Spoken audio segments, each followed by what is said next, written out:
All right. Just want to make sure we get set up and give people time to join in. Good afternoon for another conversation with the council president. Let me turn my camera a little bit. There we go.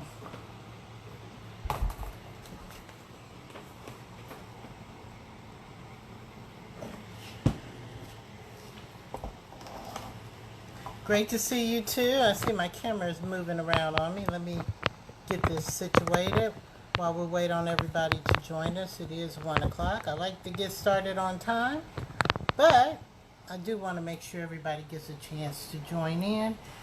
And I hope everybody's been doing all right, being safe and practicing your social distancing.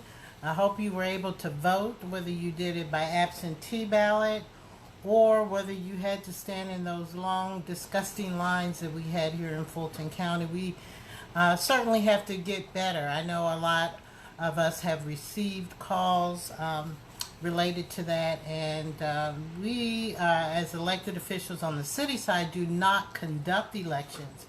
But of course, it's important to us because you, as our constituents, vote. And we have, all of us, I guarantee you, we've been in contact with each other, in contact with our election superintendent, which is our clerk of council, in touch with Fulton County, and many others trying to address the issues that took place yesterday as much as we could from the vantage point that we have. And we certainly will be engaged in trying to keep our voices lended to making sure that if there are runoffs, and I believe there will be in August, that goes more smoothly, as well as we've got to get this right for November. Many of the polling places that people were accustomed to were closed, well, not, and consolidated with others because of COVID-19. Some locations did not want to host voting in their area. And so that was one thing, and people weren't notified. So that took up a lot of space, and then they didn't have the proper equipment, and then when the equipment was there, it wasn't working. I mean, there were just issues one after another yesterday, which all sort of came together to make it very, very difficult for people to vote. And voting is your right, and it shouldn't be something that's difficult. I even heard where people were trying to drop off their absentee ballots, which they didn't get at all, or they received quite late, and tried to get them done as well. So I'm going to go ahead and get started because I don't want to keep us too long. We still have council committees going on, and right now the Finance Executive Committee will be meeting and considering amendments and talking about the budget. So I want to join that discussion, and you should too. Of course, most of you are on this page. Felicia Moore, President, Atlanta City Council. Please make sure you tell other people to join. We also share those live meetings. So today I want to have a discussion with you. There's been so much that's gone on since our last live, which I really appreciate Mr. Reed, who is the Executive Director of the Atlanta Citizens Review Board, who joined us, and I was able to talk to him about it because some people saying that we need a Citizens Review Board, which we already have, but maybe what we need to do is look at strengthening it. So I have a few comments that I want to read to you. I do have my notes so I don't forget what I want to talk about, but I will ask you if there is issues or topics you want to bring up, questions you want to ask, or things that you want discussed today, for you to go ahead and start typing them when I'm giving these remarks, because we want to make sure I get them in and that we don't run out of time before I'm able to address your concern. So hello to everybody. Thank you for joining. So as we all know that our nation has been rocked over the past several days and weeks, but in days with protests, and it started out as some riots or rioting behavior and then protests. In response to the murder of George Floyd and other African Americans at the hands of police officers. Now, the city of Atlanta is not exempt from any of this upheaval, as you all will know by looking at the news. As an elected official, I've received countless communications, and believe me, our email boxes have been blowing up with your questions, concerns, not only from here in Atlanta, but across the country. And I want to make sure, give me 1 second, that I have called up on my phone the live. I'll get that in a minute. Here we go. So that I can see your comments and not have to touch my phone that is going on. So let me do that. All right, there I am. And let me cut it down so I don't hear myself twice. All right. And so we have seen that take place here in Atlanta. For this reason, I decided to take this opportunity to share with you my thoughts as a black woman here in America, as a citizen of Atlanta, and as an elected official. So the issue of police brutality is undeniably real in America, particularly for minorities. The city of Atlanta has a police department full of remarkable individuals. I know many of them personally, have worked with them either as a council member in my community and as a council president. And they're also committed to their professions. Still, we are not free from the issues of brutality and excessive force. Even one such act is too many, and we must take immediate action for improvement. Atlanta, I like for us to be on the front end. I like us to be on the front end of what we're doing, not on the back end of what we're doing. So I have some recommendations that I think that the council and the city could look at, and I'm sure you all have them as well. And so I have people texting me, and I'm on live, so I can't take them right now. Thank you. So here's one of the recommendations. There has been, and you may have seen some of it on social media, called 8 Can't Wait. If you watched the funeral yesterday of George Floyd, the mayor of Houston, I believe it is, he spoke about things that he was going to go back to his office and sign into law or as an executive order. And many of those, or all of those, were a part of this 8 Can't Wait. We have already implemented a couple of them here in the city of Atlanta, which we do have a ban on choke and strangleholds. And we also have the use of force continuum. But there are 6 others that I believe that we need to look at that we can work towards implementing immediately, if not sooner. One is requiring de-escalation and giving a warning before an officer will shoot. The duty to intervene. And, we need to make sure that our officers are intervening if there is some excessive force or some other things that are going on between an officer and a person that they're trying to arrest. My thing is, as a police, they always tell the citizens, if you see something, say something. And I have even more ideas, which I won't get into today, where I believe that officers have to see something and say something, even amongst themselves and in their ranks. Banning shooting at moving vehicles. This is one that's questionable, and I believe the APD no longer does this. I know that we have stood down on chases because of the public demand, and I believe that they may have some policy related to shooting at vehicles. But we need to make sure that that is encompassing. So we need to talk about those situations, because there are situations where the public may feel that it is right for that to happen. So that's one thing. Look at the 8 Can't Wait. See what are those that we have implemented, what can be strengthened of those, if anything, of those that we've implemented, and implementing some of the others. My second recommendation is one that is filled with, wonderful recommendations. I know we would like to do task force and hearings, but there was a task force that was convened by President Obama in 2015, and it's the President's Task Force on 21st Century Policing. I have read that document, highlighted it, noted there are some excellent recommendations already in there. that we need to implement here in the city of Atlanta to get ahead of this curve and to strengthen and reform how we do policing. And I believe that if we just look at those and start to wonder how we can go about implementing some of those, we'll be well ahead of the curve. And so I strongly recommend that we implement as many, if not all, of some of the recommendations in the President Obama's task force on 21st century policing, and create a resolution from the council saying that we affirm that and we want to do that if we can. And then my third recommendation is related to the funding in the APD budget. There is a big movement nationally on defunding the police or dismantling police departments. As a council president, I'm very involved and active with the National League of Cities, which is made up of all cities across the country, mayors, council members, and other elected officials.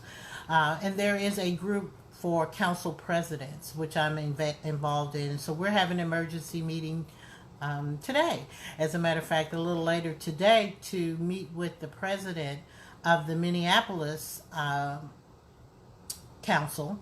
And she has called for, along with a supermajority of council, to disband their police department. So we want to talk to her about what that means and how they plan on moving forward.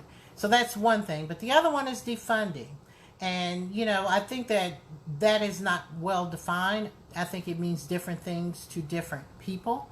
And defunding the department in and of itself is not going to resolve the issues to me. I do think, however, going back to my recommendation number 2, which is the 21st century policing, that there are things that need to be funded in terms of training and other things that some of the police department budget could be used for. The city of Atlanta is not charged with social services. That is county and state and federal functions. And so we also need to be sure that we're able to fund what we can on the city level and advocate that those other social type services things are being done on the county and state level. So one thing the council can consider, and the council will be considering the budget, is how they go about the police funding, whether we take the mayor's proposed budget as is and adopt it. That is one option the council has to it. Or they could, as a recommendation, look and see what part of the operating budget, not the personnel part, but the operating part, that can maybe be held in abeyance until we decide if we need to reallocate it for additional training or other reform measures. And then the other part is to do something totally different and radical, which I'm not sure that we're at that point.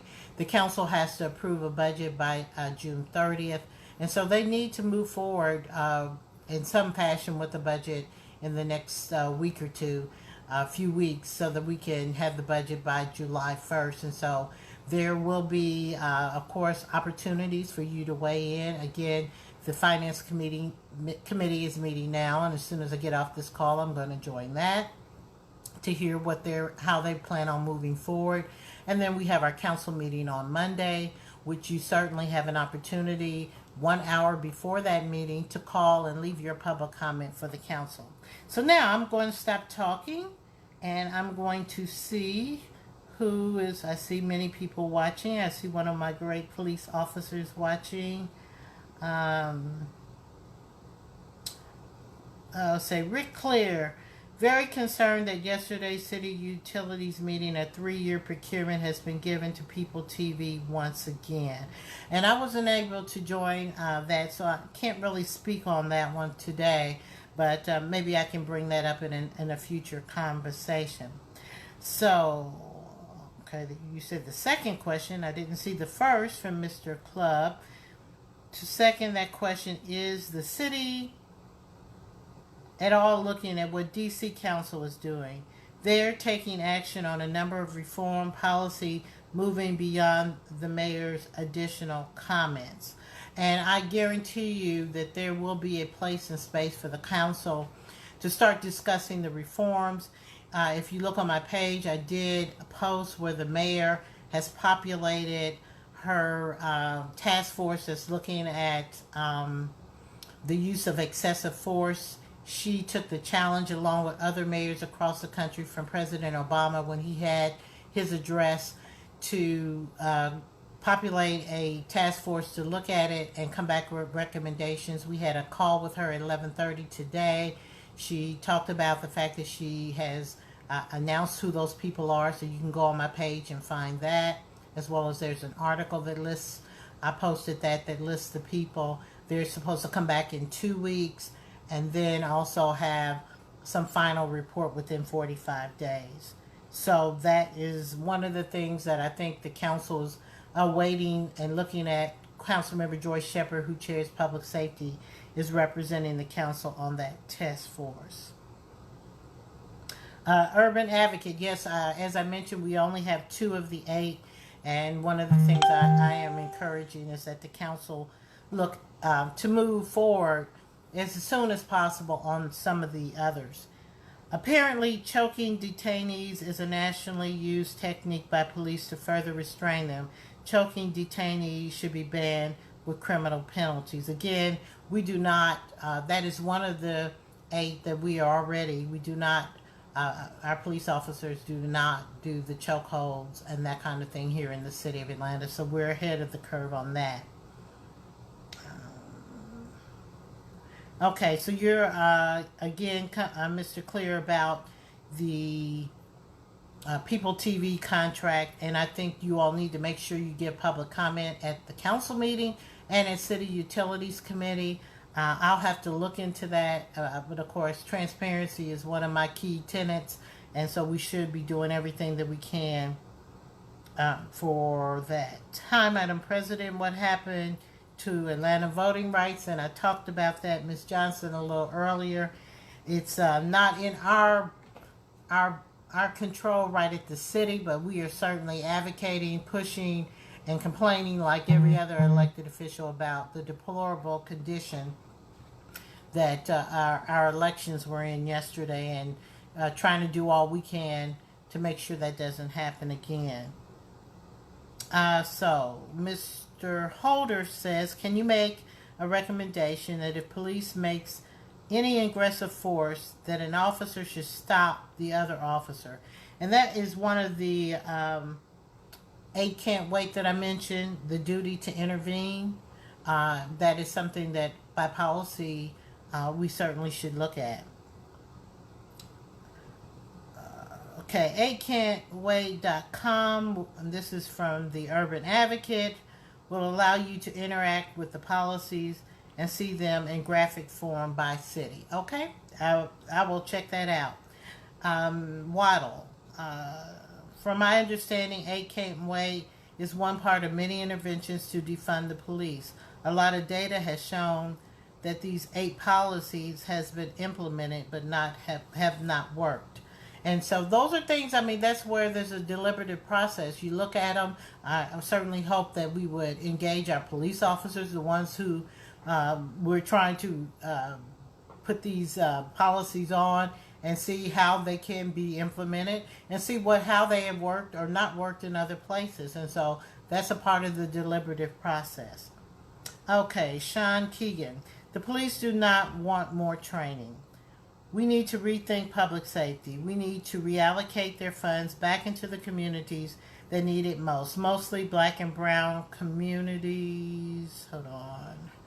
Why are we sending out a police officer with a gun and 21 weeks of training to mental health crisis instead of a therapist or social worker? There are so many that specialize in certain areas that we are deploying police to call instead of the best resources. And I think that those are some of the issues that people are looking at. And whether it is the police budget that funds that activity, or any other budget, or our state or local government, because health and human services, mental health services are state issues as well as county funded issues. I think all of that needs to be looked at. We put a lot on our police officers, and every time the council or us want us something regulated, whether it's scooters on the sidewalk or whatever, we always expect that our police are going to do it.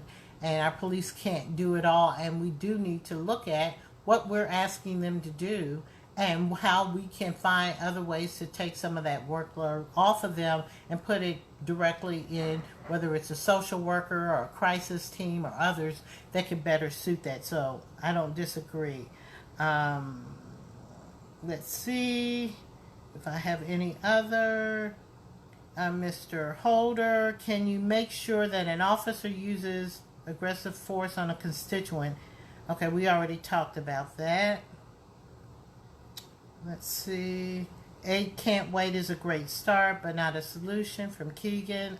I agree. I think it's a great start, but I believe that we need to really take time and look at Obama's task force on 21st century policing. There are a lot of even more in-depth recommendations, particularly as it relates to how we engage the community and become more of a community policing. I think one of the most powerful, well, not the only, because there's a lot of great stuff in that report, but it talked about, how we change the philosophy of policing from that of being one that is more of a warrior going out there to fight crime and being more of a guardian of the community, and how we change the narrative around police and how we police. Lawrence Ruffin Miller said we're not ahead. It was 5 years ago, President Obama set recommendations. We are behind. Yes, we are behind in implementing those. And now I believe the nation, the world, and the city understand that we can no longer just let good work like that languish, and all of these great recommendations and others I'm sure that are out there just gather dust. We've got to get to implementing. Let's see. I did something where I lost my comments. So I've got to go back to my page. Give me 1 second, because I want to make sure I get all your comments in. Where's my live? Hold on. And I really appreciate, I'm losing my voice. Appreciate all of you engaging. And what we're going to do is I'm going to work with my staff to see how we can do this, maybe on a Zoom or some other way, so we can even more directly engage. Excuse me. Because there are some people who have reached out to me and said they're not on Facebook and would like to engage. So let's see.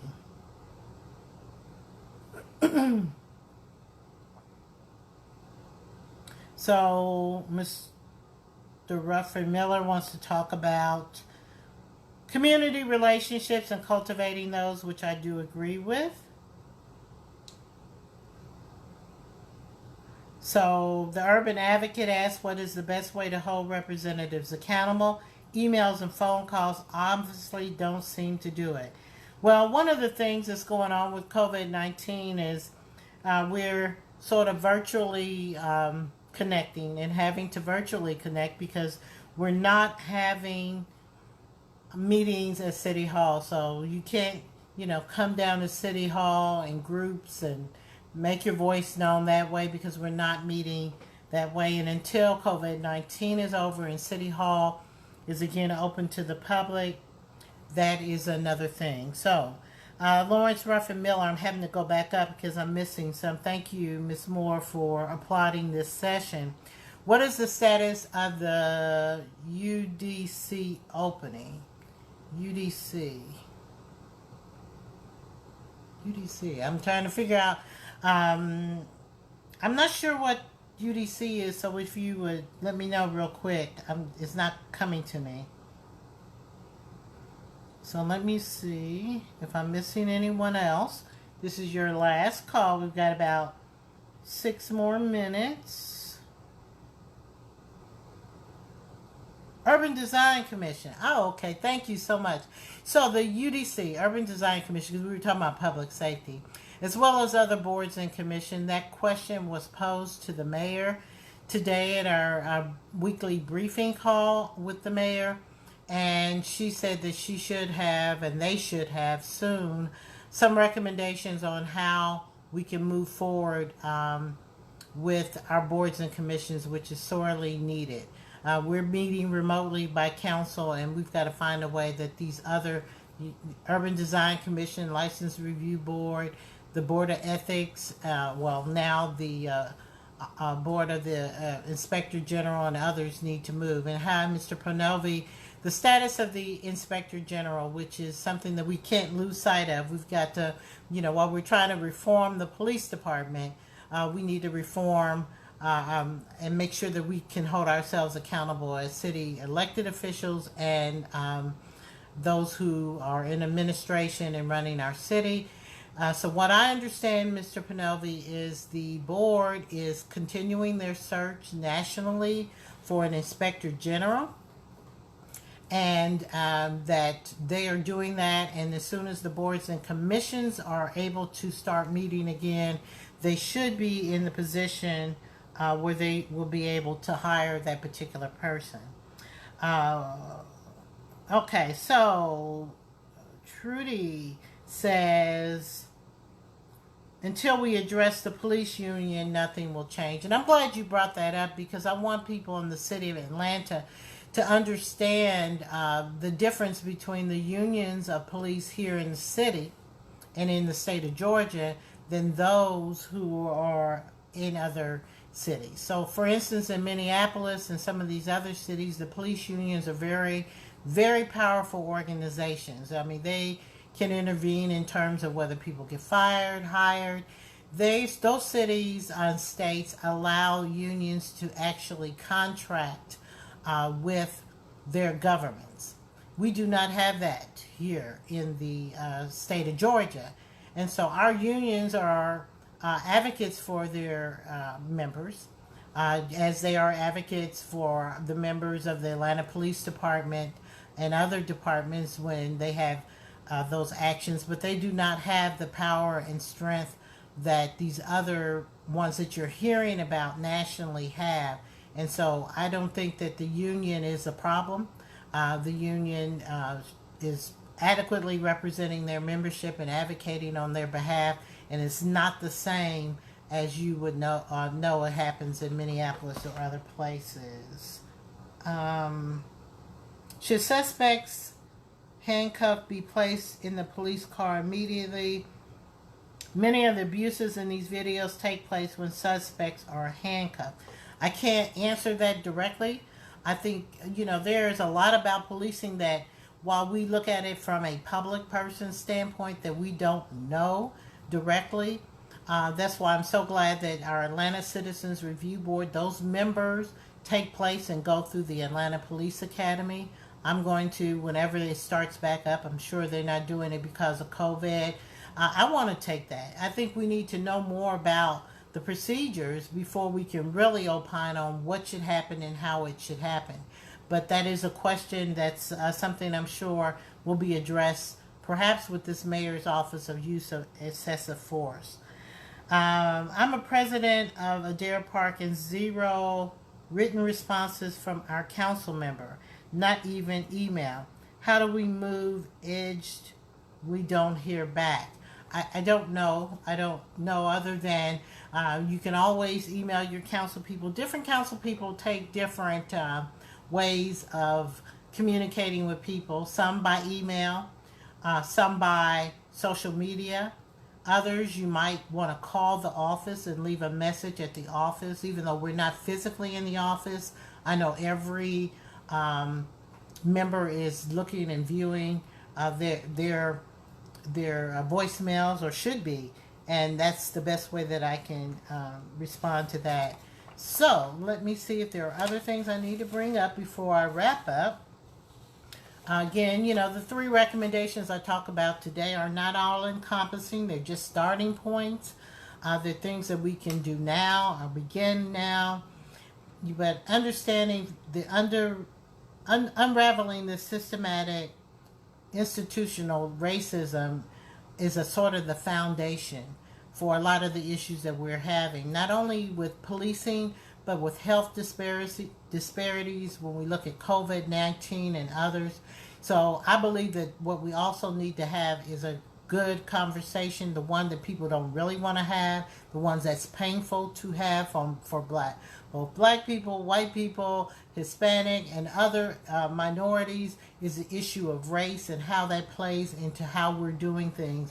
And so that's something that we need to find a way to discuss. And Mr. Riley said that he did the Citizens Academy, and that's great. So I'm going to wrap it up there because we spent the 30 minutes, and I want to end this so that I can get on the call and listen to what's going on in the Finance Committee and how they plan on dealing with our budget. I thank you all for participating, and we will have this conversation again because I think that we could have probably talked for about an hour and dealt with all these issues. But I thank all of you for your participation on this, and we'll find a way that we can expand the audience beyond those who are on Facebook. Again, stay involved, engage, stay safe. Remember, we still are in a COVID-19 pandemic. Let's not forget that. If you have been protesting and in large groups, please get tested. I plan on doing it in another week or so because I did attend a protest. And so let's all take care of ourselves and each other. Thank you, and have a blessed and safe day. Bye, everybody.